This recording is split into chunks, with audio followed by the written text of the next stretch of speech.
सभी का डाउट नट पर क्या हाल है, कैसे हैं बच्चों। हम यहाँ पर पढ़ रहे हैं पाचन और अवशोषण और आज हम इस चैप्टर को समाप्त करेंगे। हमारा टॉपिक चल रहा था भोजन का पाचन, है ना। भोजन का पाचन हमने मुख में देख लिया था, हमने आमाशय में देख लिया था, छोटी आंत की ग्रहणी में देख लिया था। अब बचा था कहां पर, अग्र शुद्रांत और शुद्रांत में, बस वो रह गया है। फिर भोजन का अवशोषण और कुछ रोग वो पढ़ने हैं, ठीक है। आइए देखिए, हमने यहाँ पर भोजन का जो पाचन जो था वो पढ़ लिया था। सबसे पहले मुख में पढ़ लिया, फिर उसके बाद हमने आमाशय में पढ़ लिया था। ये वाला आमाशय दे रखा है यहाँ पे, यहाँ तक मुख दे रखा था, फिर उसके बाद आमाशय दे रखा है, आमाशय में पाचन हो गया था। फिर उसके बाद हमने छोटी आंत में बात कर ली थी, कौन से रस की सर, छोटी आंत में हमने अग्नाशय रस की बात कर ली थी। छोटी आंत में भी पर्टिकुलरली किसमें सर, छोटी आंत में। सबसे पहले हमने छोटी आंत में, एक बार याद दिला देता हूं, छोटी आंत में हमने ड्यूडेनम यानी ग्रहणी की बात करी थी, ग्रहणी की बात कर ली थी। अब ग्रहणी में दो रस आए थे, अगर आपको याद आ रहा हो, एक आया था पित्तरस और एक आया था अग्नाशय रस। मेन तो अग्नाशय रस था, है ना। अग्नाशय रस ने प्रोटीन का पाचन कर दिया था, याद करिए प्रोटीन का पाचन किसने किया था, दिमाग लगाइए। और शर्करा का पाचन किसने किया था, याद करिए अमाइलेज था, याद आ रहा है? अमाइलेज एंजाइम था जिसने लगभग बची हुई स्टार्च का पाचन कर दिया था। 30% कहां हो गई थी, हमारे मुख में हो गई थी। 70% कहां हुई थी, हमारी छोटी आंत की ग्रहणी में हो गई थी। डन। फिर उसके बाद प्रोटीन के पाचन से संबंधित 3 प्रकार के एंजाइम थे, जो कैसे थे बेटा जी, आपके प्राक थे, प्रो थे या प्रिमिटिव थे, या मैं बोलूंगा कैसे थे, निष्क्रिय थे। कौन कौन सा, trypsinogen, trypsinogen, pro carboxy peptidase. Trypsinogen को ट्रिप्सिन में बदलने का काम किसने किया था, एंटेरोकाइनेज ने किया था, ये मैंने आपको बता दिया था। जो किसने निकाला था, आंत की म्यूकोसा ने निकाला था।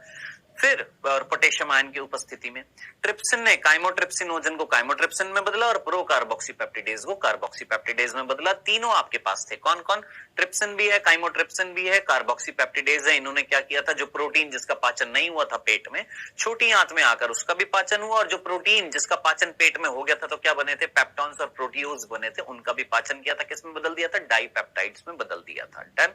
सो प्रोटीन का भी पूरा पाचन नहीं हुआ, क्यों, क्योंकि अभी क्या बचे हुए हैं, डाइपेप्टाइड बचे हुए हैं, ठीक है। शर्करा का भी पूर्ण पाचन नहीं हुआ, क्यों, क्योंकि अभी माल्टोज बचा हुआ है। और दूध से जो शर्करा आ रही है जिसका नाम है लैक्टोज, वो बचा हुआ है। चीनी जो हम खाते हैं वो शर्करा, वो बची हुई है, यानी इनका भी पाचन रह रहा है। डाइपेप्टाइड्स का पाचन रह रहा है ना, इनका पाचन रह रहा है। फिर इसके बाद हमने बात करी थी किस चीज की, आपके वसा की। वसा में हमने किसको तोड़ दिया था, ट्राइग्लिसराइड को डाइग्लिसराइड में, और डाइग्लिसराइड को किसमें बदल दिया था, मोनोग्लिसराइड में। यानी अभी हमने मोनोग्लिसराइड में बदला है। अभी आपका इसका पाचन भी रह रहा है, किसका, वसा का। वसा का पाचन तो हुआ लेकिन पूरा नहीं हुआ, अभी मोनोग्लिसराइड बन चुके थे, शर्करा ये बन चुकी है। सिमिलरली याद करिए, डीएनए और आरएनए को तोड़ दिया था हमने, और हमारे पास क्या बचे थे, न्यूक्लियोटाइड और न्यूक्लियोसाइड बचे थे। याद करो, न्यूक्लियोटाइड न्यूक्लियोसाइड बचे हुए थे। सो ये हमने एंजाइम पढ़े थे ग्रहणी में। अब बात आ रही है छोटी आंत में जो रह गया है भाग, वो है अग्रशुद्रांत्र, अग्रशुद्रांत्र और शुद्रांत्र। तो अग्रशुद्रांत्र और शुद्रांत्र ये दो रह गए हैं, इन दोनों को हम खत्म करते हैं। अग्रशुद्रांत्र और शुद्रांत्र में कौन सा रस आएगा, आइए। सो बेटा ग्रहणी में 2 रस आ गए थे, ये आप जानते हैं सर। ग्रहणी में कौन कौन से रस आए थे, एक आया था पित्तरस और एक आया था अग्नाशय रस, है ना। 2 प्रकार के रस आए थे और दोनों प्रकार के रस ने क्या काम किया था, ये हम ऑलरेडी पढ़ चुके हैं। अब हम बात करेंगे अग्र शुद्रांत्र शुद्रांत्र। यहां पर जो रस निकलता है उस रस का नाम है, याद रखना, उसे हम बोलते हैं आंतरस। उसका नाम क्या होता है, उसे हम बोलते हैं आंतरस। इंटेस्टाइनल जूस बोलते हैं अंग्रेजी में, इंटेस्टाइनल जूस कहते हैं अंग्रेजी में, इंटेस्टाइनल जूस बोलते हैं। इसका एक और वैज्ञानिक नाम होता है जिसको हम अंग्रेजी में सक्कस एंटेरिकस कहते हैं। सर हिंदी में भी सक्कस एंटेरिकस कहते हैं, ठीक है जी। सो ये आपके रस एक आखिरी रस है पाचन का जो इन दोनों अग्र शुद्रांत और शुद्रांत में निकलता है। अब बात आ रही है सर ये आंत रस जो है, इंटेस्टाइनल जूस जो है, जिसका वैज्ञानिक नाम सक्कस एंटेरिकस है, ये कौन निकालता है? तो ये सीधी सीधी लाइन आपने याद रखनी है किसकी, हमारी एनसीईआरटी में साफ साफ लाइन दी हुई है, ध्यान से देखना। देखिए आंत में श्लेष्मा उपकला होगी, म्यूकोसा याद आ रही है। अब यहां पर हम पर्टिकुलरली किसकी बात कर रहे थे, यहां से यहां तक जो बात कर रखी थी वो किसकी थी, यहां पर ग्रहणी की बात कर रही है, ट्रिप्सिनोजन, काइमोट्रिप्सिनोजन, ये सारी बातें यहां पर बता रखी है, पितरस की, कोलेस्ट्रॉल, बिलीरुबिन, बिलीवर्डिन, ये हम सब पढ़ चुके हैं, है ना। अब यहां तक भी मैंने आपको बता दिया था कि पित्तरस जो होता है उसमें हम वसा का इमल्सीकरण क्यों कराते हैं, ताकि अग्नाशय के लाइपेज काम कर ले। यहां पर आपके ये सारे के सारे अग्नाशय के एंजाइमों की बात कर रखी थी। अब बात आ रही है हमारे आंतरस आखिरी रह गया, जिसको हमने क्या बोला, देखिए आंतरस्त्राव या सक्कस एंटेरिकस बोलते हैं, ये मैंने आपको अभी अभी बताया। क्या एक और रस है, एक पांचवा रस है। टोटल कितने रस हो गए, 5। जरा सोच, मुख में कौन सा था सबसे पहले, मुख में लार, क्या वो एक पाचनीय रस है? यस, उसमें एंजाइम थे। फिर उसके बाद पेट में जठरस पढ़ लिया, फिर उसके बाद ग्रहणी में पित्तरस जिसमें एंजाइम नहीं थे, फिर उसके बाद अग्नाशय से अग्नाशय रस, हो गए 4। पांचवा है पाचन से संबंधित जिसका नाम है सक्कस एंटेरिकस, जिसको हम आंत स्त्राव या आंत रस भी बोलते हैं। अब ये निकाला किसने है, सबसे पहली बात तो ये आ रही है, तो जरा ध्यान से सुनना। आंत श्लेष्मा में कुछ कोशिकाएं थी जिनका नाम था गोबलेट कोशिका, याद रखना। मैंने आपको बताया था क्या कि गोबलेट कोशिका आंत के अंदर किसमें, अग्र शुद्रांत और शुद्रांत की बात कर रहे हैं यहां पर, अग्र शुद्रांत और शुद्रांत की बात कर रहे हैं हम यहां पर। ठीक है, जेजुनम और इलियम की बात कर रहे हैं। तो जेजुनम और इलियम जो है, उस जेजुनम इलियम में अग्र शुद्रांत और शुद्रांत में जो गोबलेट कोशिकाएं होंगी म्यूकोसा में, म्यूकोसा स्तर याद आ रही है सबसे अंदर वाली, उसमें क्या मिल रही है, गोबलेट कोशिकाएं। वो क्या निकालती है, श्लेष्मा, ये आप जानते हैं बहुत अच्छे तरीके से। सर ऐसा काम हमारे आमाशय में भी किया था, किसने, गोबलेट कोशिका नहीं थी, याद कर, नाम नहीं दिया था मैंने, गोबलेट कोशिका, जिन्होंने श्लेष्मा नहीं निकाली थी, हाँ निकाली थी। और ग्रहणी में श्लेष्मा किसने निकाली थी, याद कर, बताया हुआ ब्रूनर ग्रंथि ने, याद रखना, ब्रूनर ग्रंथि ने श्लेष्मा कहां निकाली, कहां पर निकाली थी, ग्रहणी।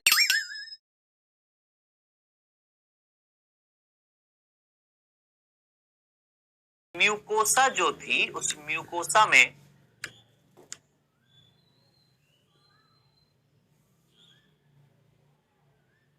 याद करो, ये म्यूकोसा है, दिमाग लगाओ, कौन है दोस्त, ये म्यूकोसा है। इस म्यूकोसा में कुछ ग्रंथियां मिल रही हैं, कुछ ग्रंथियां मिल रही हैं जिनका नाम है, या जिनको हम गोबलेट कोशिका बोल रहे हैं, गोबलेट कोशिका। याद आ रहा है जब पैनथ कोशिका बताई थी, याद कर, कुछ पैनथ कोशिका नहीं बताई थी, पैनथ कोशिका जो लाइसोजाइम निकालती है, याद आ रहा है, उस टाइम बताया था यहाँ पर क्या मिलती है, गोबलेट कोशिका भी मिलती है जो श्लेष्मा निकालेगी है। यहाँ पर याद करिए, ये जगह क्या कहला रही थी, क्रिप्ट्स ऑफ लीबरखुन, लीबरखुन प्रेगुहिका के पास पैनथ कोशिका और गोबलेट कोशिका मिल रही थी। गोबलेट कोशिका ने क्या निकाल दिया, सर गोबलेट कोशिका ने यहाँ पर निकाल दिया श्लेष्मा। मैंने कहा ठीक है। अब इमेजिन करिए म्यूकोसा की जो स्तर है यहाँ पर ये कौन सी कोशिका, ये अंकुर है ना, और उन अंकुरों पर क्या मिल रहे हैं सर, रसांकुर मिल रहे हैं। भाई ये कौन था, अंकुर, भाई इस अंकुर के ऊपर क्या मिल रहे थे, रसांकुर मिल रहे थे। हाँ सर, मिल रहे हैं, हाँ सर। तो ये किस तरीके का प्रतीत हो रहा था सर, ये ब्रश के जैसा प्रतीत हो रहा था। तो ये ब्रश बॉर्डर कोशिकाएं जो है, अब यहां पर जो कोशिकाएं मिलेगी, इधर देख, ये कोशिकाएं, इमेजिन कर, सोच, दिखाई दे रही है ये वाली संरचना। इस संरचना को अगर मैं ऐसे बनाऊं, है जी, समझ में आया, ये कोशिका दिख रही है, दिख रही है, हाँ सर। और इन पर ये सूक्ष्म अंकुर मिल रहे हैं। तुमको ये कोशिका क्या ब्रश बॉर्डर लग रही है कि नहीं लग रही है, सोच, ये मंजन वाला ब्रश जैसी नहीं लग रही है, लग रही है ना। तो ये कौन सी कोशिका है, ब्रश बॉर्डर कोशिका। इन ब्रश बॉर्डर कोशिकाओं ने एंजाइम निकाल दिए। क्या क्या क्या क्या क्या, गोबलेट कोशिकाओं ने श्लेष्मा निकाल दी,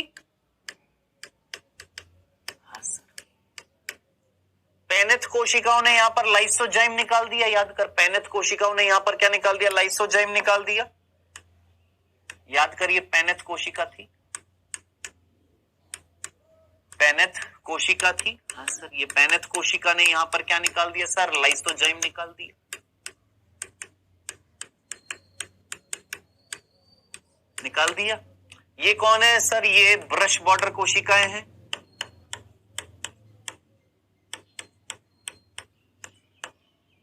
कौन सी कोशिकाएं सर, ब्रश बॉर्डर कोशिकाएं। ये कोशिकाएं भी क्या निकालेंगी, एंजाइम निकालेंगी। अभी बात करेंगे कौन से एंजाइम निकालेंगे। तो कुल मिलाकर ब्रश बॉर्डर कोशिकाओं से निकले हुए एंजाइम, पेनिथ कोशिका से निकला हुआ लाइसोजाइम, गोबलेट कोशिकाओं से निकली हुई श्लेष्मा। तो आपके पास श्लेष्मा भर गई यहां पर, हाँ सर, श्लेष्मा इसने निकाल दी, हाँ सर। पेनिथ कोशिका ने अंदर क्या निकाल दिया, लाइसोजाइम निकाल दिया, और इन कोशिकाओं ने एंजाइम निकाल दिया। तो एक रस बन रहा है, हाँ। उस रस का नाम है क्या दोस्त, उसी रस को हम बोलते हैं सक्कस एंटेरिकस। तो लाइन जरा ध्यान से देख, आंत श्लेष्मा में उपकला में गोबलेट कोशिकाएं होती हैं जो श्लेष्मा का स्त्राव करती हैं। म्यूकोसा की ब्रश बॉर्डर कोशिकाएं और गोबलेट कोशिका, कौन, म्यूकोसा की ब्रश बॉर्डर कोशिका और गोबलेट कोशिकाएं मिलकर किसका निर्माण कर रही हैं, सक्कस एंटेरिकस का निर्माण कर रही हैं, जिसमें एंजाइम मिलता है। कौन से एंजाइम मिलते हैं मैं अभी आपको बताने वाला हूं, कौन कौन से एंजाइम यहां पर मिलेंगे, ठीक है। आगे बढ़ते हैं, हाँ जी। अब ध्यान से सुनिएगा, इसका इन एंजाइमों, ये कितने एंजाइम, ये जो एंजाइम जो होते हैं ये भी कितने माध्यम में काम करते हैं, क्षारीय माध्यम 7.8 पर ये कार्य करते हैं, ठीक है। अब बात आ रही है, केवल हमें इनके एंजाइम पढ़ने हैं। ये जो एंजाइम जो होंगे किसमें, सक्कस एंटेरिकस जो होएगा, सक्कस एंटेरिकस जो है, आंत रस जो है, इस आंत रस के हमें एंजाइम पढ़ने जो बताए नहीं गए हमारी एनसीईआरटी में। चलिए हम पढ़ते हैं, सिर्फ नाम दे रखे हैं, काम क्या कर रहे हैं वो अभी नहीं बताया। अब जरा मुझे बताइए, अब हम फाइनल पाचन कराने वाले हैं। क्या कराने वाले बेटा, फाइनल पाचन कराने वाले हैं। क्या क्या बच गया आपके पास, दिमाग लगाइए। आपके पास डाइपेप्टाइड बच गए हैं, हाँ जी, सोच तुम्हारे पास क्या क्या बच गया सर। हमारे पास डाइपेप्टाइड्स बच गए, हमारे पास ये शर्कराएं बच गई हैं, हमारे पास मोनोग्लिसराइड बच गए हैं, हमारे पास न्यूक्लियोटाइड और न्यूक्लियोसाइड बच गए हैं, है ना। तो ये हमारे पास बच गया। अब हम इनका क्या कराने वाले हैं, पाचन कराने वाले हैं, पूर्ण पाचन कराने वाले हैं। आइए यहां पर सबसे पहले एक बार एंजाइमों के नाम यहां पर पढ़ लेते हैं, कौन कौन से दे रखे थे। देखिए यहां पर ग्लाइकोसिडेज, डाइपेप्टिडेज, एस्ट्रेज, न्यूक्लियोसिडेज, ये कुछ एंजाइम बता रखे हैं जो यहां पर हमारी आंत रस में मिल रहे हैं। अब एक एक करके इन एंजाइमों के बारे में पढ़ना सबसे जरूरी है। आइएगा ध्यान से सुनिएगा। सबसे पहला एंजाइम सक्कस एंटेरिकस का, जिसका नाम है, जो हमारी एनसीईआरटी में दे नहीं रखा है, उसका नाम है एरिप्सिन। एरिप्सिन जो एक डाइपेप्टिडेज है।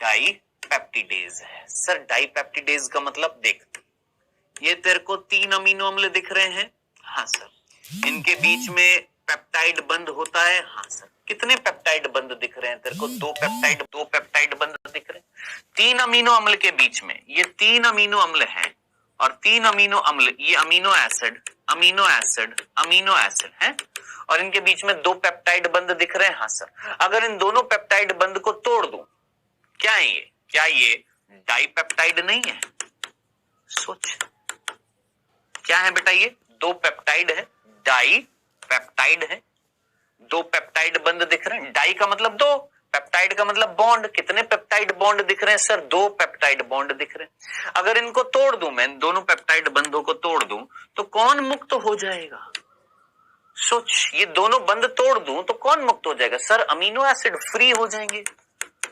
तो प्रोटीन को तोड़कर हमें क्या उत्पन्न करने थे, अमीनो एसिड उत्पन्न करने ना। तो बेटा ये डाइपेप्टाइड को तोड़ने का काम जो एंजाइम करेगा, क्या मैं उसको डाइपेप्टिडेज बोल सकता हूं, यस, डाइपेप्टिडेज जो डाइपेप्टाइड को तोड़ेगा, अमीनो अम्ल मुक्त हो जाएंगे, प्रोटीन का पाचन पूर्ण हो जाएगा। उस एंजाइम का नाम बता नहीं रखा, उस एंजाइम का नाम है एरिप्सिन, जो एक डाइपेप्टिडेज है। हमारी एनसीईआरटी में सिर्फ डाइपेप्टिडेज लिख दिया, देखिए यहां पर सिर्फ डाइपेप्टिडेज लिखा है, लेकिन बताया नहीं कौन है वो डाइपेप्टिडेज। उस एंजाइम का नाम याद रखना जो सक्कस एंटेरिकस आंतरस में मिल रहा है, डाइपेप्टिडेज। जिस कौन है? इरिप्सिन उस एंजाइम का नाम है जो ये काम करता है। चलो साहब, प्रोटीन का पाचन कंप्लीट। प्रोटीन का पाचन जो है क्या हो गया बेटा? पूर्ण हो चुका है, कंप्लीट हो गया है। कहां पर हुआ है? छोटी आंत में, अग्र शुद्रांत और शुद्रांत में हो चुका है। किसने किया? हमारे आंतरस के एंजाइम इरिप्सिन ने कर दिया है। डन। देख, अग्नाशय रस में, अग्नाशय रस जो ग्रहणी में निकला था, उस अग्नाशय रस ने प्रोटीन, पेप्टॉन्स, प्रोटीएज को किसमें बदल दिया था? डाइपेप्टाइड। पिछले लेक्चर में पढ़ा था। शर्करा याद कर, जितनी भी स्टार्च थी, मंड थी, सबको किसमें बदल दिया? माल्टोज में। दूध जो पीते हैं उसमें एक शर्करा आती है जिसका नाम होता है लैक्टोज। जो चीनी हम खाते हैं उसमें एक शर्करा आती है सुक्रोज, है ना। अब इधर देख, हमने प्रोटीन का पाचन पूरा कर दिया, डाइपेप्टाइड को तोड़ दिया, किसमें? अमीनो अम्ल में तोड़ दिया। हाँ सर, तोड़ दिया। अब दूसरी कैटेगरी एंजाइम की। अब किसका पूर्ण पाचन करने वाले हैं सर? अब पूर्ण पाचन करने वाले हैं कार्बोहाइड्रेट्स का। किसका? कार्बोहाइड्रेट का पूर्ण पाचन करेंगे। कार्बोहाइड्रेट का पूर्ण पाचन करेंगे। अब देख, कार्बोहाइड्रेट का पूर्ण पाचन करने वाले क्या कौन से एंजाइम हैं? जरा ध्यान से सुनना। हमारी एनसीईआरटी में क्या लिखा हुआ है, जरा ये देख। क्या लिखा हुआ है? ग्लाइकोसिडेज। कौन सा एंजाइम लिखा हुआ है? ग्लाइकोसिडेज लिखा हुआ। अब सर ये ग्लाइकोसिडेज कौन सा होता है? मैंने कहा बता रहा हूं तेरे को, देख ध्यान से सुन। देख, तेरे पास क्या क्या बच गया सर? हमारे पास माल्टोज है, बच गया। देख क्या बच गया? माल्टोज बच गया। याद कर, मुख में स्टार्च को तोड़ा था, माल्टोज में बदला। हाँ सर। उसके बाद ग्रहणी में भी स्टार्च को तोड़ा, 70% को क्या बनाया था? माल्टोज। यानी आपके पास माल्टोज ही माल्टोज है। हाँ सर। माल्टोज बना होता है दो चीजों से। क्या? ग्लूकोज से और एक और ग्लूकोज से। यानी दो ग्लूकोज मिलकर क्या बनाते हैं? माल्टोज। तो अगर माल्टोज कौन है? डाइसेकेराइड है। दिमाग लगा, कौन है ये? एक डाइसेकेराइड।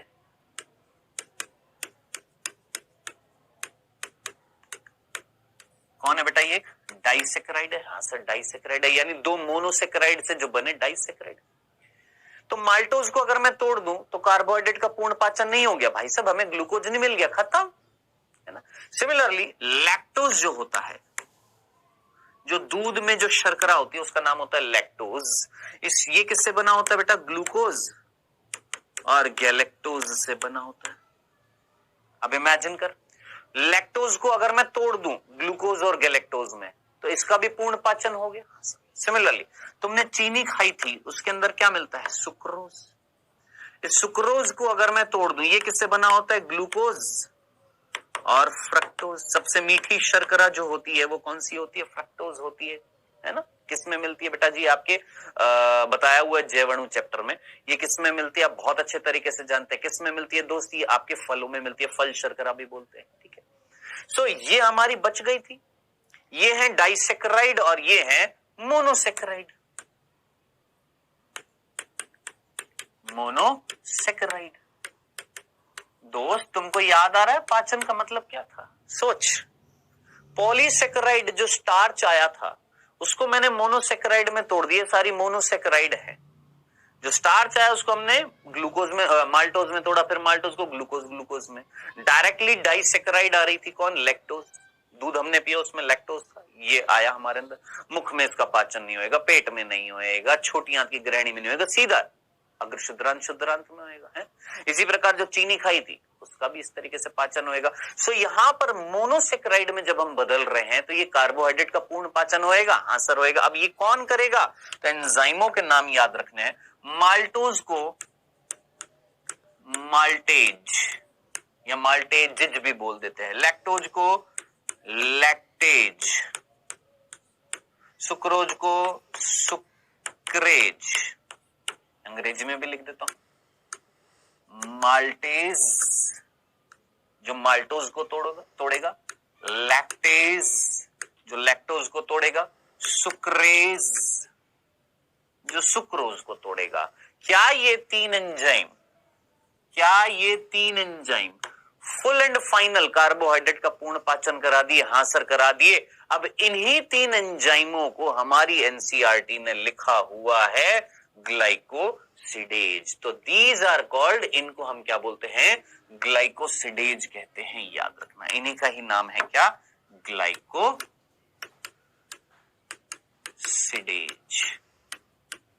याद रखना, इन्हीं को ही हम क्या बोलते हैं? ग्लाइकोसिडेज कहते हैं। याद रखना, क्या बोलते हैं? ग्लाइकोसिडेज बोलते हैं 3 एंजाइमों को। Done, clear. चलें आगे। कार्बोहाइड्रेट का पूर्ण पाचन करा दिया। अब आ जाते हैं क्या सर? हमारी वसा का पूर्ण पाचन कराना है। किसका? वसा का पूर्ण पाचन कराना है हमें। अब याद कर, इससे पहले वसा का कितना कहां तक पाचन हो गया था? सर वसा को हमने तोड़ दिया था मोनोग्लिसराइड में, है ना। हमारे पास क्या बचे हुए हैं सर? हमारे पास मोनोग्लिसराइड बचे हुए हैं।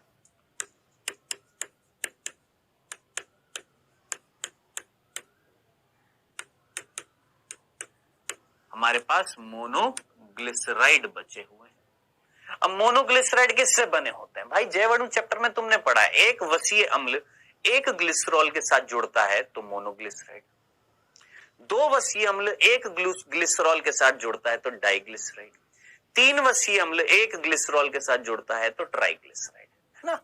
तो बेटा अगर मोनोग्लिसराइड को मैं तोड़ूंगा तो किस में तोड़ूंगा? सर वसीय अम्ल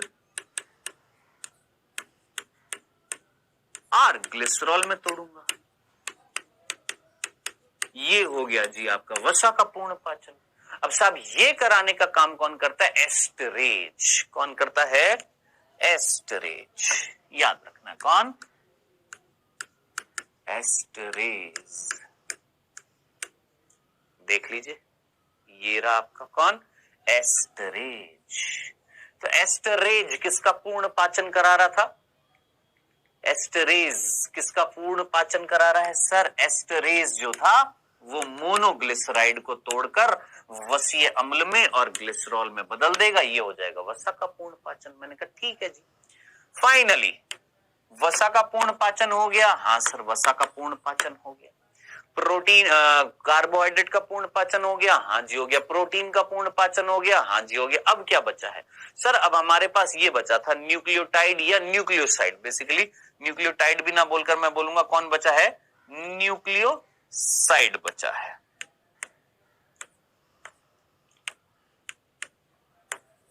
न्यूक्लियोसाइड बचे हैं, है ना। अब न्यूक्लियोसाइड क्या होते हैं याद करिए। अब हमें किसका पूर्ण पाचन करना है? न्यूक्लिक अम्ल का। न्यूक्लिक अम्ल का हमें क्या करना है? पूर्ण पाचन।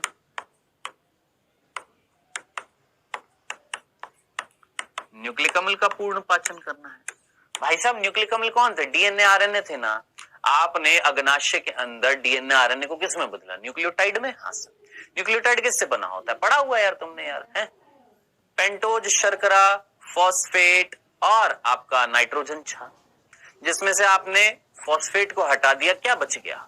सर शर्करा, नाइट्रोजन क्षार, जिसको हम क्या बोलते हैं? न्यूक्लियोसाइड बोलते हैं। तो न्यूक्लियो साइड बचे हैं आपके पास। कौन बचे हैं? न्यूक्लियोसाइड। न्यूक्लियोसाइड को अगर मैं तोड़ूंगा तो आपको क्या मिलेगी? सर पेंटोज, शर्करा मिलेगी प्लस नाइट्रोजन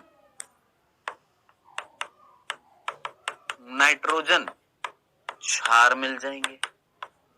खत्म।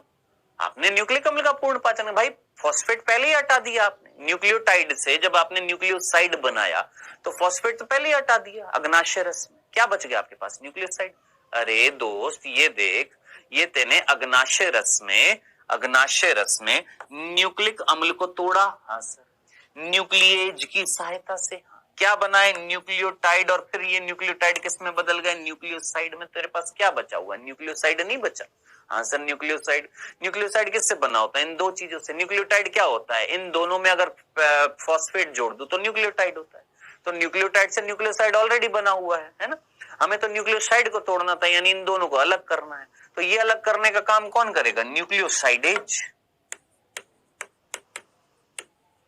देख यहां पर लिखा हुआ देखिए यहां पर एंजाइम, आखिरी एंजाइम न्यूक्लियोसिडेज, न्यूक्लियोसिडेज या न्यूक्लियोसाइडेज बोलते हैं, न्यूक्लियोसिडेज, न्यूक्लियोसिडेज।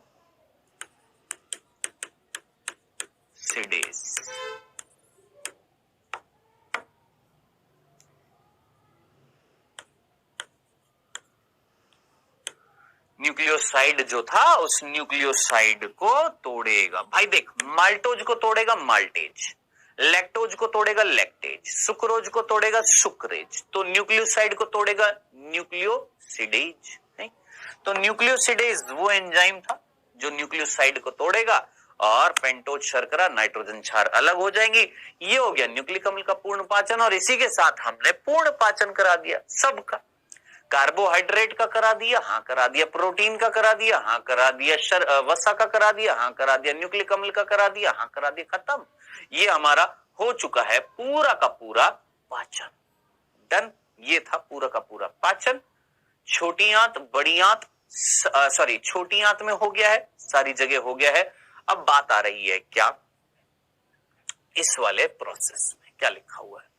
यहां पर लिखा हुआ है कि भैया आपने पूर्ण रूप से सारा पाचन करा दिया है, अब बड़ी आंत में क्या होएगा। सर ये तो हमने छोटी आंत में पाचन करा दिया, बड़ी आंत में भी होता है क्या पाचन? नहीं दोस्त, आपकी बड़ी आंत में कोई भी पाचन क्रिया नहीं होती है, याद रखना, साफ साफ लिखा हुआ है, कोई पाचन क्रिया नहीं होती है बड़ी आंत में। तो फिर क्या होता है बड़ी आंत में? बड़ी आंत में जल का, खनिजों का और कुछ औषधि ड्रग्स जो होती है उनका अवशोषण होता है। मेनली यहां पर श्लेष्मा का स्त्राव होता है, जो क्या करता है, जो अपाचित भोजन होता है जिसका पाचन नहीं हुआ, उस श्लेष्मा के साथ जुड़कर मल बना देता है और फिर उस मल को हम बाहर त्याग देते हैं। अपाचित जो होता है उसमें से हमने जो भी जल था, जो भी मतलब जो जल बच गया है, खनिज बच गए हैं, थोड़ा बहुत औषधियां हैं, उनको अवशोषित कर लिया। पाचन नहीं हुआ है, सिर्फ एब्जॉर्प्शन हुआ, और वो भी किसका?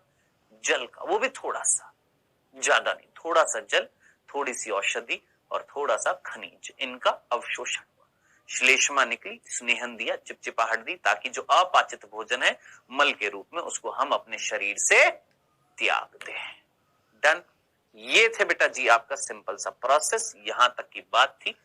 डन डना डंडन। बाकी इसके बाद यहाँ पर जो चीज दे रखी है वो सिंपल ये बता रखी है कि कुछ हार्मोन्स होते हैं हमारे शरीर में, हमारे जठरांत्र पथ के अंदर हार्मोन्स होते हैं जो ये तय करते हैं कि आहार नाल में कौन सा रस कब निकलेगा, कौन से, मतलब वो हार्मोन के स्त्राव जो होते हैं वो ये तय करते हैं कि अग्नाशय रस कब निकालना है ना, आपका सक्कस एंटेरिकस आंत रस कब निकालना है, मुख से लार कब निकालनी है, जठर रस कब निकालना है। तो हमारे अंदर क्या होते हैं बेटा जी, याद रखना, कुछ हार्मोन्स होते हैं जो पाचक रसों के स्त्राव को क्या करते हैं, नियंत्रित करते हैं। इतनी सी बात कह रखी है। अब यहां से यहां तक जो चीज समझा रखी है मात्र इतनी सी, सिर्फ इतनी सी कि ठीक है आपने पाचन करा दिया, पाचन के बाद अभी अवशोषण भी देखेंगे, लेकिन ऊर्जा किससे मिलती है, आप ये क्यों करा रहे हैं, इनसे क्या ऊर्जा मिलती है? यस। अब सबसे इंपॉर्टेंट है दोस्त यहां पर ये वाला जो बिंदु है ना, यहां पर, यहां से प्रश्न पूछा जाता है। अब क्या प्रश्न पूछा जाता है बेटा, यहां पर जरा ध्यान से देखना। देखिए मेरे पास जगह है, चलो इतनी सी जगह यहां पर लिख देता हूं, ठीक है, आप इसको लास्ट में लिख लीजिएगा अपने नोट्स में।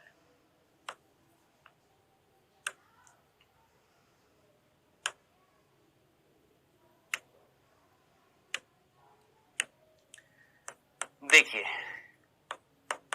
3 बिंदु है मात्र, सिर्फ 3 बिंदु। 1 ग्राम, 1 ग्राम, 1 ग्राम। भाई तुमने कार्बोहाइड्रेट का पाचन करा दिया, हाँ करा दिया, वसा का करा दिया, हाँ करा दिया, प्रोटीन का करा दिया, हाँ करा दिया। अब इनसे तुमको ऊर्जा नहीं मिलेगी, मिलेगी। तो 1 ग्राम कार्बोहाइड्रेट,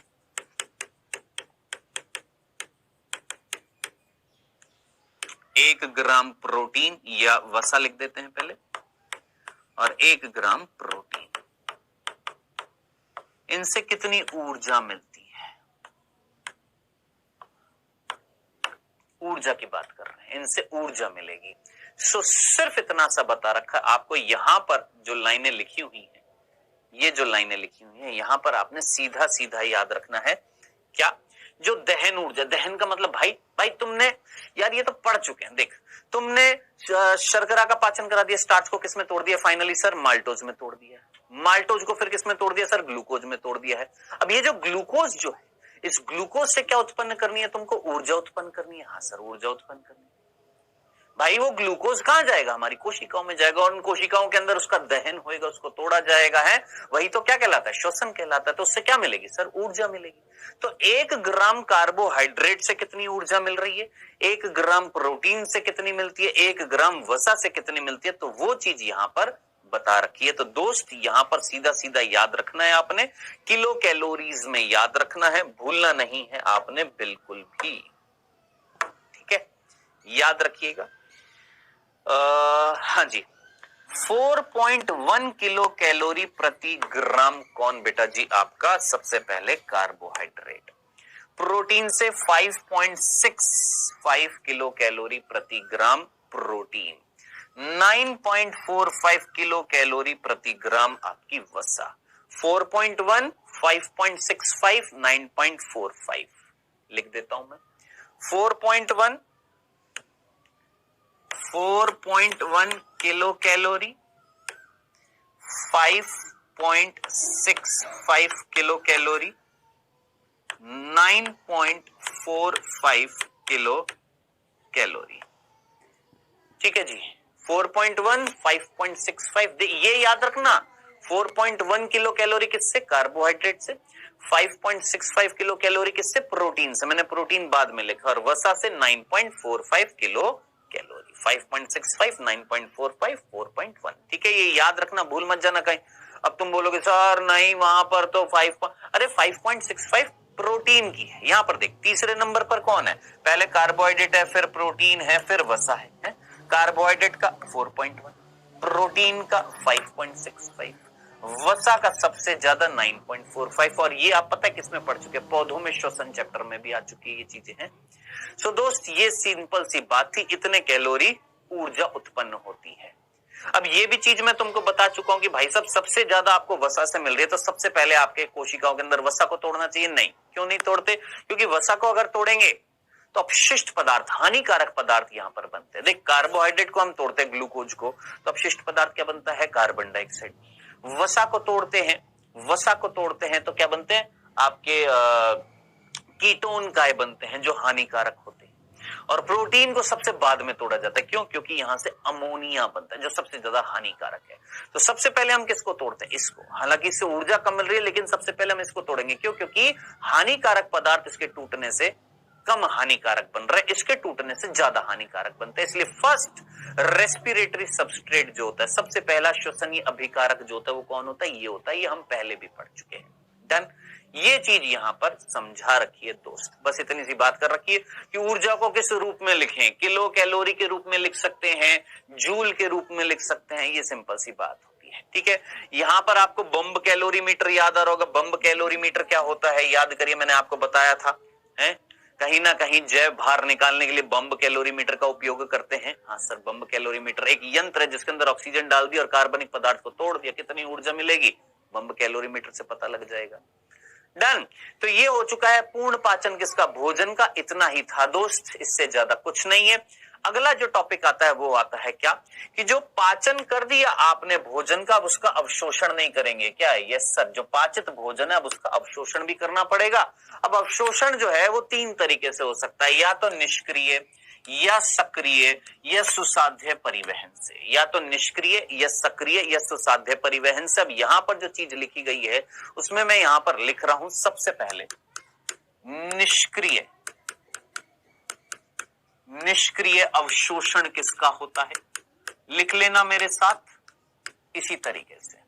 निष्क्रिय अवशोषण किसका होता है, तो याद रखना ग्लूकोज, अमीनो अम्ल और क्लोराइड आयन जो होता है, थोड़ी मात्रा में सरल विसरण प्रक्रिया द्वारा ये रक्त में पहुंच जाते हैं। कौन कौन, थोड़ा सा ग्लूकोज, थोड़े से अमीनो अम्ल और थोड़े से क्लोराइड आयन। क्या, थोड़ा, पहले ही लिख देता हूं, निम्न मात्रा में, निम्न मात्रा में निष्क्रिय अवशोषण होता है।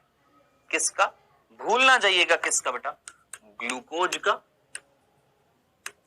अमीनो एसिड का यानी अमीनो अम्ल का और क्लोराइड आयन का। ये 3 याद रखने हैं बस, इससे ज्यादा कुछ नहीं। यानी आपने प्योरली एनसीईआरटी याद रखनी है और कुछ नहीं है।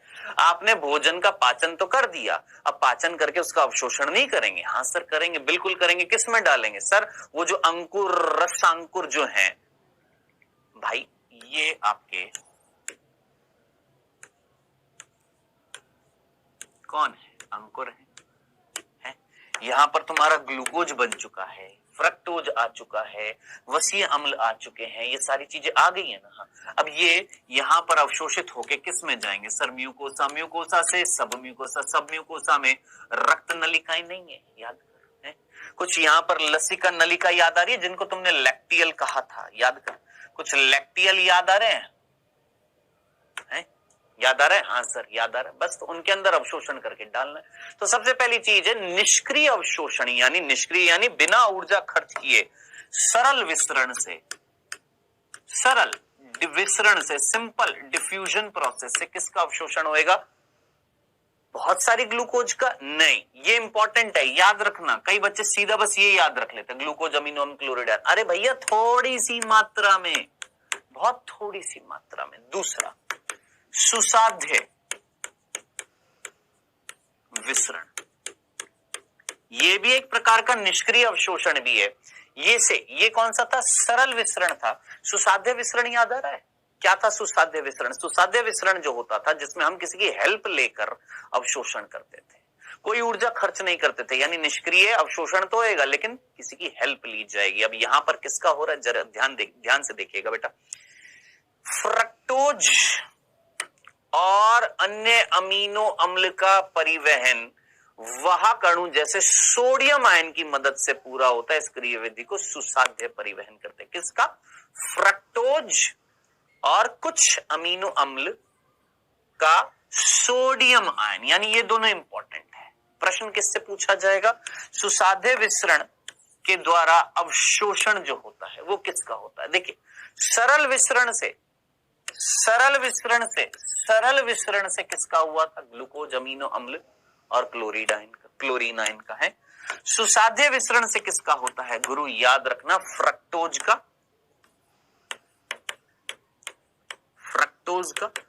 कुछ अमीनो अम्ल, ये बताया नहीं है कौन से अमीनो, बस कुछ लिखा हो तो हम भी कुछ अमीनो अम्ल लिखेंगे। लेकिन अब बात आ रही है इनका अवशोषण करने में हेल्प कौन करेगा? भाई सुसाध्य विसरण, आप जानते हैं सुसाध्य विसरण एक ऐसा विसरण होता है जिसमें किसी ना किसी की हेल्प ली जाती है ना। फैसिलिटेटेड डिफ्यूजन ये भी पढ़ा हुआ है। भाई यहां पर कौन हेल्प करेगा इनका अवशोषण करने के लिए? तो इनकी हेल्प कौन करेगा? सोडियम आयन करेगा। ये याद रखना, नीट के प्रश्न है ये। Sodium ion fructose, main fructose याद रखना, तथा कुछ अमीनो अम्ल के सुसाध्य विसरण में हेल्प करता है कौन? Sodium ion. इसमें कोई हेल्प नहीं लगेगी क्योंकि ये सरल विसरण है, सीधा ग्लूकोज कुछ अमीनो अम्ल क्लोरीन आयन है ना। थोड़ी मात्रा में याद रखना किस विधि से होते हैं? सरल विसरण से हो जाते हैं। अब आप बोलेंगे सर यहां थोड़ी मात्रा, यहां पर भी थोड़ी मात्रा होती है, तो ज्यादा मात्रा में किस तरीके से होता है? तो आखिरी है कौन सा आपका? सक्रिय परिवहन। तो जल का परिवहन, ये तो ठीक है, जल का परिवहन सांद्रता प्रवणता पर निर्भर करता है। सक्रिय परिवहन जो होता है उस सक्रिय परिवहन में ऊर्जा की आवश्यकता होती है, ठीक है, नॉर्मल सी बात है। विभिन्न पोषक तत्व जैसे अमीनो अम्ल, ग्लूकोज, सोडियम आयन के रक्त का अवशोषण इसी क्रियाविधि से होता है। यानी इधर देख, ध्यान से सुन, तीसरा कौन सा? ये दोनों जो थे सुसाध्य विसरण और सरल विसरण, मैं इनको अलग गोला करता हूं। सुसाध्य विसरण पिंक कलर से गोला कर रहा हूं, सुसाध्य विसरण, और एक काम करता हूं सरल विसरण को यहां पर लिखते हैं।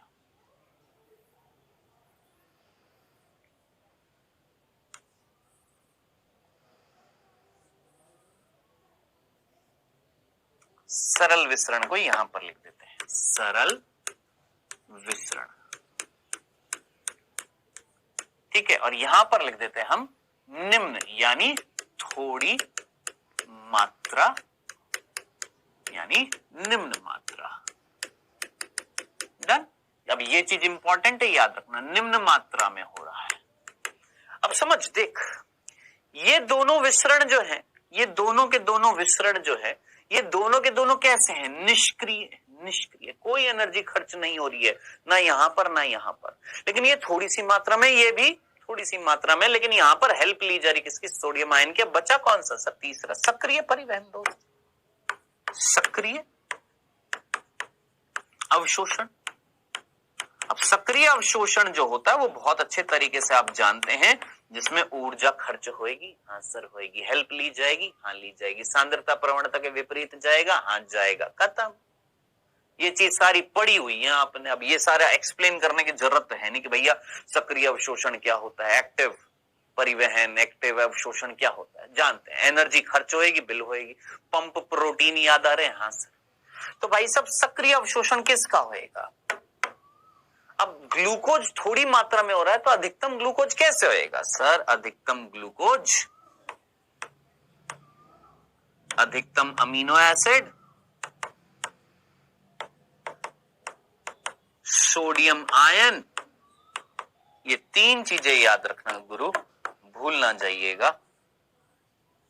अधिकतम इनका अवशोषण जो है कैसा होता है?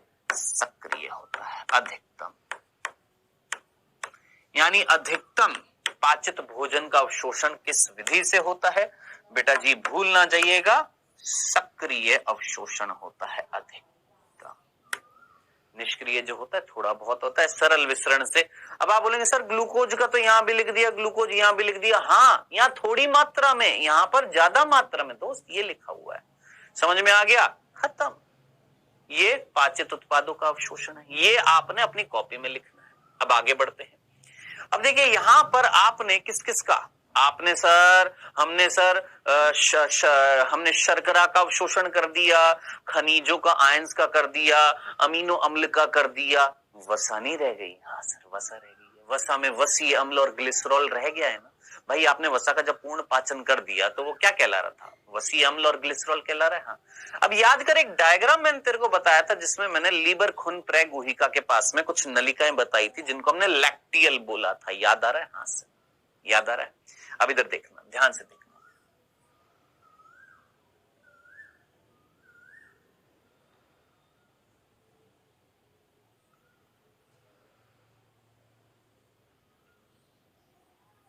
ये अंकुर थे और ये क्या थी? क्रिप्स ऑफ लीबर खून थी, और इनके पास यहां से गुजर रही थी कौन बेटा जी? ये लैक्टियल। इनको हमने लैक्टियल बोला था, याद कर। क्या नाम दिया था? लैक्टियल नाम दिया था। क्या थी ये? सोचो क्या थी ये? दिमाग लगाओ। पढ़ लिया है, बताया हुआ है। क्या थी ये गुरु? सोचो, दिमाग लगाओ फटाफट। ये जो नलिकाएं थी ये क्या थी? ये लसिका नलिकाएं थी। क्या थी ये? लसिका नलिकाएं थी। कौन थी ये? लसिका नलिका, जो अंकुर के पास में थी। हाँ डन। सफेद रंग की, लैक्टियल बोला था। अब होएगा क्या? ध्यान से सुनिएगा, समझिएगा। देखिए वसा अम्ल और ग्लिसरॉल जो है वो पानी में, रक्त में तो घुल नहीं सकते, रक्त में तो घुल नहीं सकते, तो क्या करें? तो इनको अवशोषण रक्त में तो हो नहीं पाएगा, फिर क्या करें? तो सबसे पहले ये आंत की म्यूकोसा में जाते हैं, जहां इन्हें हम मिसेल बोलते हैं। क्या? इधर देख, ये यहां पर इमेजिन कर, ये वसीय अम्ल है, ग्लिसरॉल है।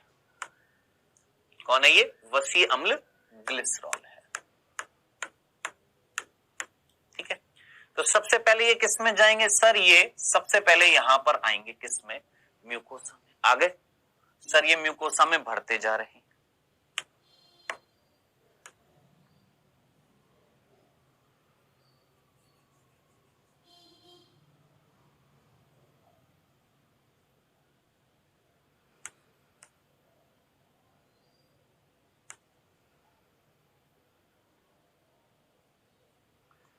चलो जी, ये थोड़ा सा छोटा कर दिया मैंने समझाने के लिए कि भाई सबसे पहले क्या होएगा, ये जो वसा अम्ल जो है वसा अम्ल और जो ग्लिसरॉल है ये कहां जाएंगे सर? यहां से अंदर आएंगे। आ गए अंदर? कौन आ गए सर? ये अंदर भरते जा रहे हैं। कौन भरते जा रहे हैं सर? ये भर गए हैं। कौन अंदर आ गए? भाई ये कौन है? अंकुर कौन है? अंकुर किसने बनाई? म्यूकोसा ने। तो म्यूकोसा के अंदर कौन आ गए? वसा अम्ल ग्लिसरॉल आ गए। हाँ सर आ गए। इनको जैसे ही अंदर आ जाएंगे तब हम इनको नाम देंगे। इनको अब हम नाम दे रहे हैं क्या? जब ये अंदर आ जाते हैं तब हम इनको नाम देते हैं क्या? मिसेल्स। याद करो केमिस्ट्री में भी पढ़ा हुआ है आप, मिसेल्स वर्ड सुना हुआ है। तो कौन आ गए अंदर सर? ये अंदर आ गए हैं कौन? वसीय अम्ल और ग्लिसरॉल। इनकी बूंदे जो है अंदर आ गई हैं। किनकी बूंदे सर? वसा अम्ल और ग्लिसरॉल की बूंदे अंदर आ गई, जिसको हम क्या बोल रहे हैं? मिसेल कहते हैं। क्या बोलते हैं? मिसेल कह रहे हैं। ठीक है, अब इन मिसेल का क्या होगा? अभी रुक जाइए। अब ये यहां एक प्रोटीन के आवरण से ढक जाएंगी, जिसको हम क्या बोलेंगे? वसा गोलिका बोलेंगे। क्या बोलेंगे? वसा गोलिका। अब इधर देखना, ध्यान से देखना। अब इनके ऊपर प्रोटीन का आवरण चढ़ रहा है।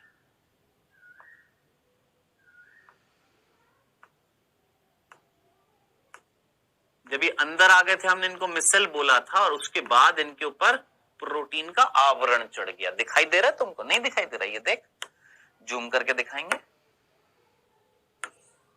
देखिए गुरु, देख मैंने बाहर क्या लिखा था? वसा अम्ल ग्लिसरॉल। ये काले काले थे, अंदर जब आ गए थे तो हमने इनको क्या बोला था? मिसेल बोला।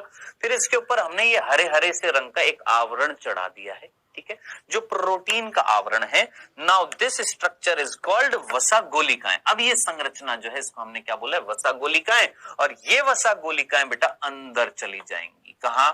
इसके अंदर, इस लसिका नलिका के अंदर चली जाएंगी। कौन? ये वसा गोलिकाएं, जिनके ऊपर प्रोटीन का आवरण लगा हुआ है। इन वसा गोलिकाओं के ऊपर प्रोटीन का आवरण लगा हुआ है। अब ये संरचना, ये लसिका नलिका जिसके अंदर ये चले जाएंगे, ये लसिका नलिका का नाम है क्या? लैक्टियल। इसको हमने बोला था लैक्टियल, जो सफेद रंग की होती है। ये लिखा हुआ देख। अब ये जो वसा गोलिकाएं हैं, ये अंकुरों के अंदर जो लसिका वाहिनी लैक्टियल होती है उसमें चली जाती हैं, और फिर बाद में इनको रक्त प्रवाह में छोड़ दिया जाता है बाद में। ठीक है, हाँ जी। सो इस तरीके से आपका ये वसा का पूर्ण अवशोषण हो चुका है। डन।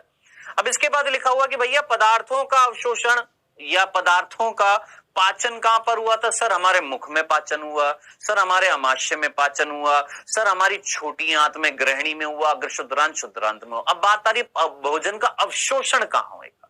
तो भोजन का अवशोषण जो है, सोच, मुख में भी होएगा, पेट में भी होएगा, छोटी आंत में भी होएगा और बड़ी आंत में भी होएगा।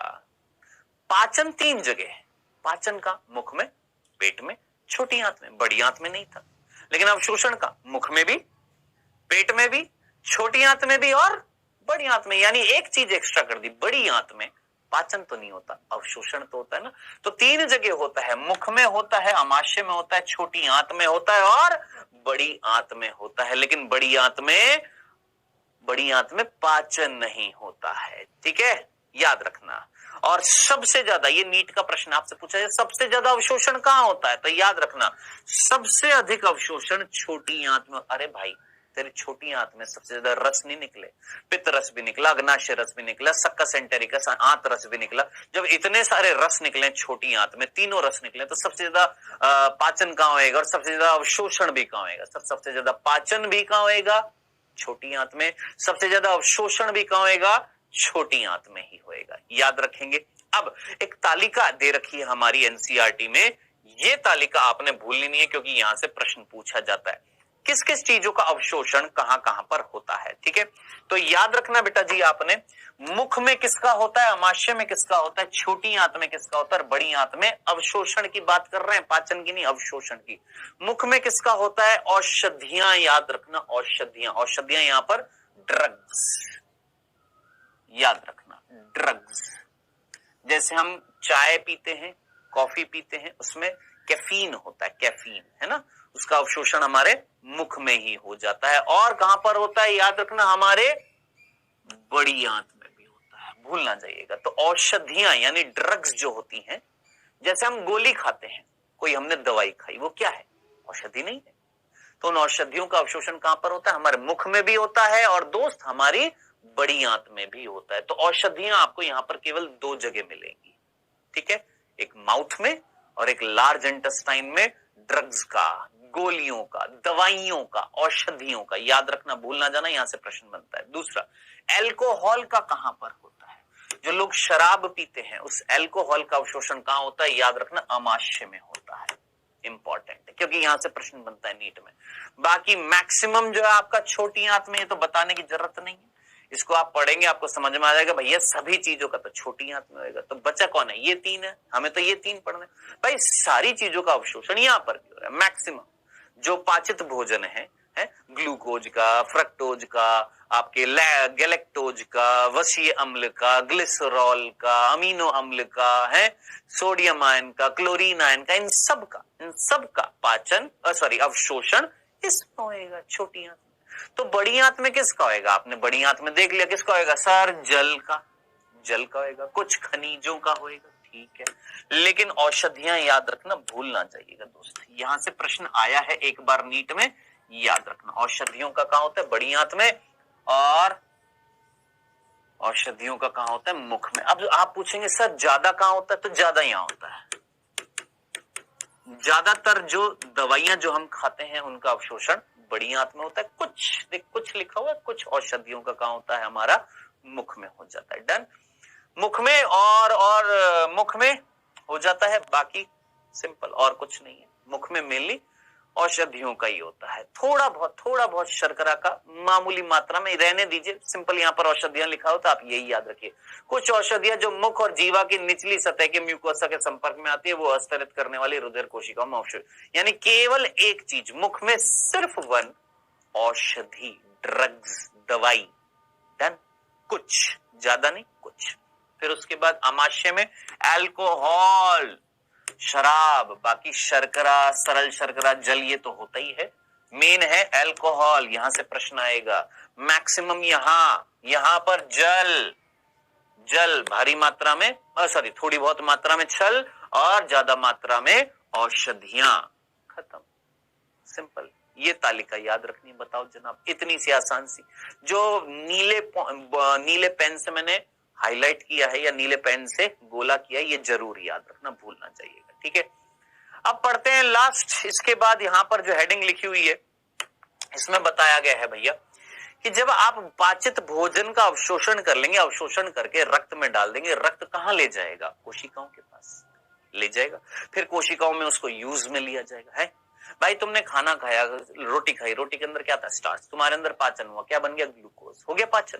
अब ग्लूकोज का तुमने अवशोषण कर लिया, अवशोषण करके रक्त में डाल दिया। अब रक्त क्या लेकर जाएगा? ग्लूकोज को किसके पास लेकर जाएगा?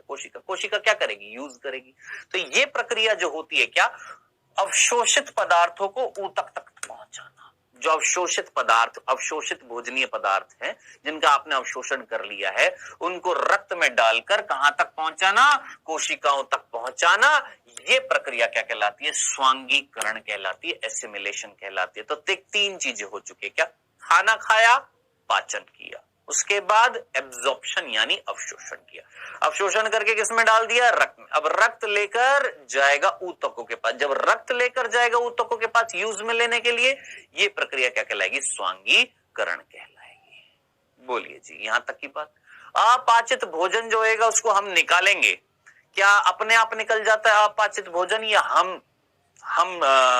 हम डिसाइड करते हैं कब हमें मल को त्यागना है? तो जरा सोचिए, एक ऐच्छिक प्रक्रिया होती है, अनैच्छिक है।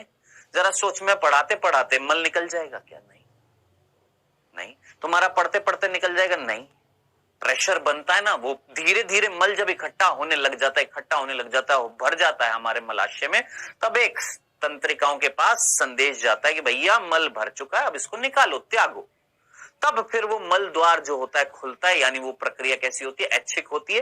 फिर हम अपने मल को त्यागते हैं। लेकिन बच्चों के अंदर ये अनैच्छिक होते हैं। कभी सोचना, बच्चे जो होते हैं उनके अंदर ये प्रक्रिया कैसी होती है? कभी भी मल त्याग देते हैं, यानी उनके अंदर कैसी होती है? अनैच्छिक। जब तक उनके अंदर चेतना डेवलप नहीं हो जाती है, ठीक है, समझदारी नहीं आ जाती है।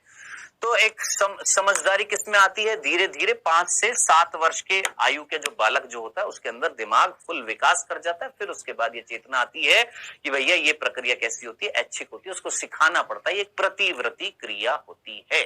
ठीक है, जिसको तंत्रिका तंत्र नियंत्रित करता है, इस प्रतिवृत्ति क्रिया को। डन। आखिरी टॉपिक इस चैप्टर का वो है पाचन तंत्र के विकार, कुछ अनियमितताएं, कुछ डिजीज, जिसमें सबसे पहले ये डिजीज किसके कारण होती है? फीताकृमि, हुकवर्म बोलते हैं इनको। हुकवर्म हुक के जैसे होते हैं, इनका आगे से मुख जो होता है। गोलकृमि आप जानते हैं, सूत्रकृमि आप जानते हैं, हुकवर्म, फीतक, अच्छा, और पिनवर्म, ये सारे वर्ड जो दे रखे हैं वो संरचना के आधार पर दे रखे हैं। देखिए इस तरीके से हुक के जैसी अगर मिलेगा, है ना, फीता यानी धागे के जैसा मिलेगा, गोल होएगा तो गोलक्रमी होएगा, पिन के जैसा होएगा तो पिनक्रमी होएगा, यानी आकार दे रखा है कीड़ों का। ठीक है, तो फीताक्रमी धागे के जैसा, सॉरी मैंने हुक बोल दिया था, फीताक्रमी धागे के जैसा, गोलक्रमी गोल, सूत्रक्रमी जो होता है, सूत्र आप जानते हैं, सूत्र जो होता है वो आपका इस तरीके से होता है, सर्पिल शेप होते हैं मुख्य रूप से। ठीक है, और फिर हुकवर्म जो होते हैं, हुकवर्म ये हुक के शेप होते हैं, पिनवर्म यानी नुकीले होते हैं। तो ये जो होते हैं ये परजीवी होते हैं, पैरासाइट होते हैं, हमारे अंदर जाते हैं और हमें नुकसान पहुंचाते हैं। जैसे एस्केरिस, नाम सुना? एस्केरिस बताया हुआ है आपको, है? याद करिए, एस्केरियासिस रोग होता है ना। चल, तो यहाँ पर कुछ रोग दिए हुए हैं, इनको जल्दी से पढ़ते हैं। सबसे पहला दे रखा है पीलिया, बेटा आप अच्छे तरीके से जानते हैं पीलिया, जिसको हम जॉन्डिस भी बोलते हैं, लीवर खराब हो जाता है, ये एक वायरस होता है, ये हेपेटाइटिस ए वायरस से होता है। किससे होता है मुख्य रूप से? ये HAV, हेपेटाइटिस ए वायरस जो होता है, हेपेटाइटिस ए वायरस जो होता है उससे होता है। कौन बेटा जी? आपका पीलिया जॉन्डिस, जिसमें यकृत प्रभावित होता है, और ये जब प्रभावित होता है तो यकृत के अंदर वर्णक थे बिलीरुबिन बिलीवर्डिन, हाँ ये बिलीरुबिन बिलीवर्डिन जो वर्णक थे उसमें पर्टिकुलरली जो बिलीरुबिन जो होता है वो पीले रंग का होता है, ये हमारे शरीर में फैल जाता है, जिससे त्वचा और आंख और नाखून और पीठ ये सारा कैसे दिखाई देने लग जाता है? पीला दिखाई, पीलापन आ जाता है, इसलिए हम इसको जॉन्डिस पीलिया बोलते हैं। ये था पहला रोग। क्या खराब हुआ? मीन क्या है? जरा सोच, फील कर। ये रोग पाचन तंत्र में पड़ रहे हो, क्या तुम्हारा लीवर पाचन तंत्र का भाग नहीं था ना? तो तुम्हारा लीवर खराब हो रहा है ना, तो पाचन तंत्र से संबंधित रोग हो गया ना, कौन सा? आपका पीलिया। डन। दूसरा है वॉमिटिंग। वॉमिटिंग यानी उल्टी, उल्टी को हम वमन बोलते हैं। क्या बोलते हैं हिंदी में? वमन या वॉमिटिंग या उल्टी। ठीक है, अब ये जो रोग जो होता है, इससे जो नीट में प्रश्न आता है वो ये आता है, ये कैसे होता है? भाई आपने गंदा खाना खा लिया, दूषित खाना खा लिया, बाहर का खाना खा लिया, फास्ट फूड खा लिया जिसपे मक्खियां भिन भिन आ रही थी, ऐसी क्या बोलते हैं आपके अंदर, तो बोलते हैं ना क्या, फूड पॉइजनिंग जब हो जाती है, यानी पॉइजनस पदार्थ खा लिया, यानी विषैला जहरीला, मतलब ऐसा भी जहर वाला नहीं, मतलब थोड़ा सा सड़ा हुआ भोजन अगर आपने खा लिया। सोच, तुमने मिठाई खा ली, दिखने में ठीक थी लेकिन जब अंदर गई तो खराब कर गई। क्यों? क्योंकि उसके अंदर जीवाणु होंगे, उसके अंदर बैक्टीरिया होंगे। ठीक है, तो ये हमारे आमाशय को प्रभावित करते हैं। ठीक है, अब जब आमाशय को प्रभावित कर देंगे तो हमारे पेट में भरता जाए ऐसा, तो हम क्या करेंगे? इसको हम बाहर निकालेंगे। हमारा पेट जो उसको रख ही नहीं रहा है, पाचन कर ही नहीं रहा है, तो उसको बाहर निकालना पड़ेगा, गंदा है वो, है। तो इस कंडीशन में हमारे तंत्रिका तंत्र में एक भाग होता है जिसका नाम होता है मेडुला। भूल मत जाना, प्रश्न आएगा यहां से, याद रखना। प्रश्न कहां से आएगा गुरु? यहां से प्रश्न आएगा, यहां से। क्या? वॉमिटिंग के लिए संदेश आपके ब्रेन के कौन से भाग से आता है? मेड्यूला से आता है, यानी मेड्यूला में होता है वॉमिटिंग सेंटर, वमन केंद्र होता है। प्रश्न पूछा गया है नीट में, याद रखना। क्या वमन केंद्र कहां होता है? मेड्यूला में, यानी हमारे ब्रेन का एक पोर्शन होता है मेड्यूला, जो सिग्नल भेजेगा क्या? निकाल दो, जो भी अपाचित भोजन है, जो गंदा है, दूषित है, उसको निकाल दो। और उल्टी आने से पहले थोड़ा सा घबराहट सी होती है, हाँ सर। उल्टी आने से पहले थोड़ी सी बेचैनी होती है, हाँ सर। बेचैनी को अंग्रेजी में बोलते हैं नोजिया, याद रखना। क्या बोलते हैं? नोजिया कहते हैं। तो नोजिया अगर आप वर्ड पढ़ेंगे तो नोजिया मीन्स बेचैनी। होता है ना, घबराहट सी होती है कि कुछ निकलने वाला, आ रही है नहीं आ रही, आ रही है नहीं आ रही, होती है ना बेचैनी, वो कब आती है? उल्टी आने से पहले होती है। प्रश्न आएगा क्या, वॉमिटिंग का सेंटर कहां होता है, उल्टी का केंद्र कहां होता है? हमारे मस्तिष्क में कहां पर होता है? मेडुला भाग में होता है, गुरु याद रखना। नेक्स्ट, तीसरा, प्रवाहिका। प्रवाहिका जिसको हम बोलते हैं डायरिया। बेटा डायरिया जो है वो बैक्टीरिया से भी होता है और वायरस से भी होता है, ठीक है। रोहो एक वायरस है जिससे होता है, एडिनो एक वायरस है उससे भी होता है, साल्मोनेला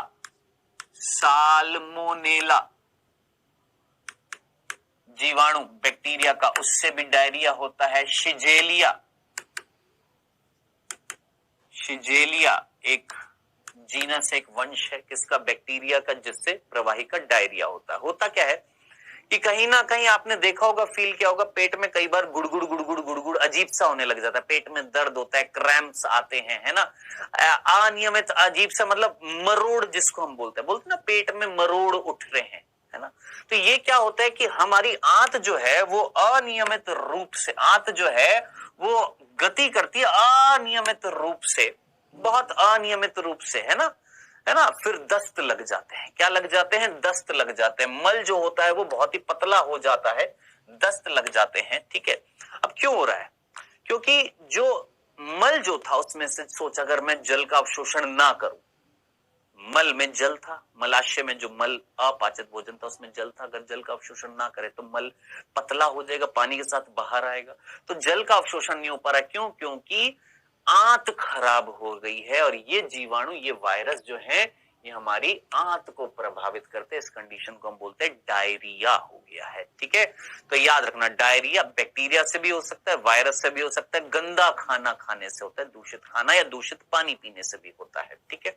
नेक्स्ट, आप में से कई बच्चों ने कब्ज नाम सुना होगा, सुना है? कब्जी हो गई है, कॉन्स्टिपेशन बोलते हैं, हिंदी में बोलते हैं कोष्ठबद्धता, हिंदी में बोलते हैं कोष्ठबद्धता। अब जरा सोच, सारा का सारा जल अगर अवशोषित कर लें मल में, है, श्लेष्मा ना निकले तो वो मल बहुत, मैं बोलूंगा क्या, रुक जाएगा, है, मलाशय में रुक जाएगा, आंत गति नहीं करेगी, है, तो क्या होएगा? मल जो होएगा वो बहुत ही कठोरता के साथ निकलेगा या नहीं निकलेगा? इसमें क्या होता है? पाइल्स भी हो जाते हैं। क्या हो जाते हैं बेटा? पाइल्स भी, और खून भी आने लग जाता है। वैसे पाइल्स इज डिफरेंट, पाइल अलग चीज होती है, जिसमें क्या होती है, एक वेन होती है जिसका नाम होता है वेरिकोज वेन, जो हमारी मलाशय के अंदर होती है, वो वेन फट जाती है जिससे मल के साथ में खून आने लग जाता है, वो पाइल्स कहलाती है, वो डिफरेंट है। लेकिन बात जो आ रही है क्या, कब्जी में होता क्या है? मलाशय में जो मल जो है वो रुक जाता है, गति नहीं हो रही है, आंत जो है वो गति नहीं कर पा रही है, जिससे मल आगे निकल नहीं रहा है, श्लेष्मा नहीं है ना। ये होता है किसमें? कोष्ठबद्धता। इससे कोई प्रश्न ऐसा कोई खास बनता नहीं है।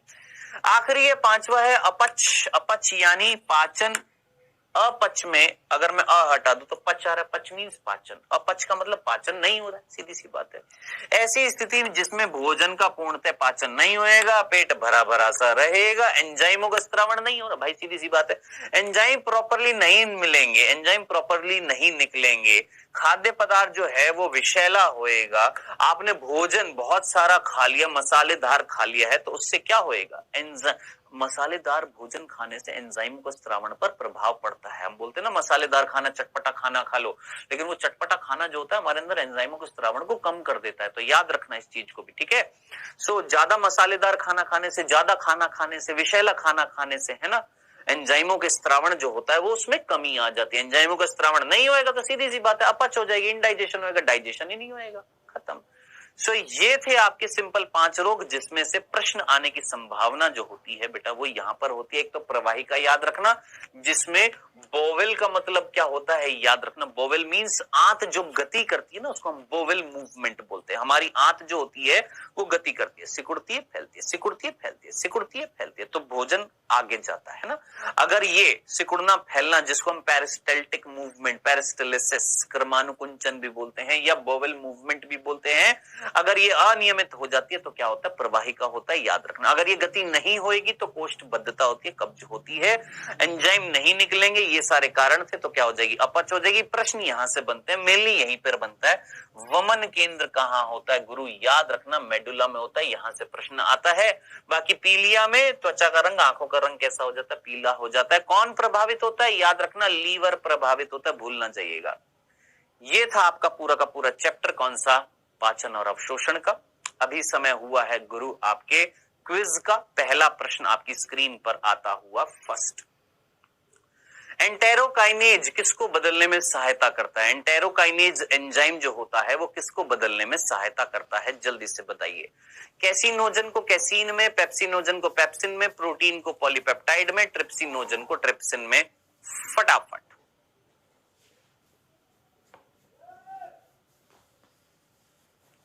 दूसरा प्रश्न, निम्न में से कौन सा विकल्प अग्नाशय रसों के संयोजन को सही बताता है। इनमें से कौन सा विकल्प है जो बता रहा है अग्नाशय रस के एंजाइम। पहला अमाइलेज, पेप्टिडेज, ट्रिप्सिनोजन, रेनिन।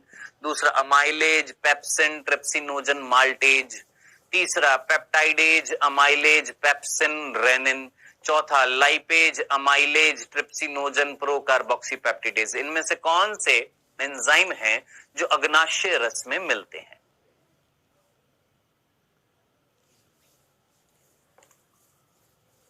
कर लिया, चलिए जी आइए देखते हैं बेटा। यहां पर पहला प्रश्न था दोस्त, एंटेरोकाइनेज किसको बदल रहा था। एंटेरोकाइनेज ट्रिप्सिनोजन को ट्रिप्सिन में बदल रहा था। कहां है, ये रहा।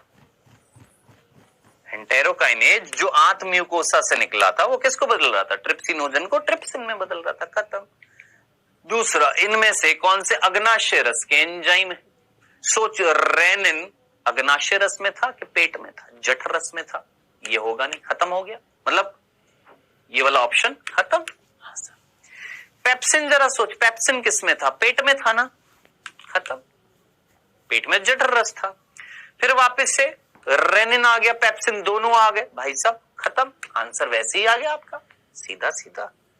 ट्रिप्सिनोजन था, लाइपेज था, अमाइलेज था, कार्बोक्सीपेप्टिडेज था, आंसर क्या हो जाएगा, D is the correct answer. Done. ये था बेटा जी आपका चैप्टर पाचन और अवशोषण। अब नेक्स्ट लेक्चर में एक नया चैप्टर स्टार्ट करेंगे, कौन सा वो आपको पता लगेगा नेक्स्ट लेक्चर में।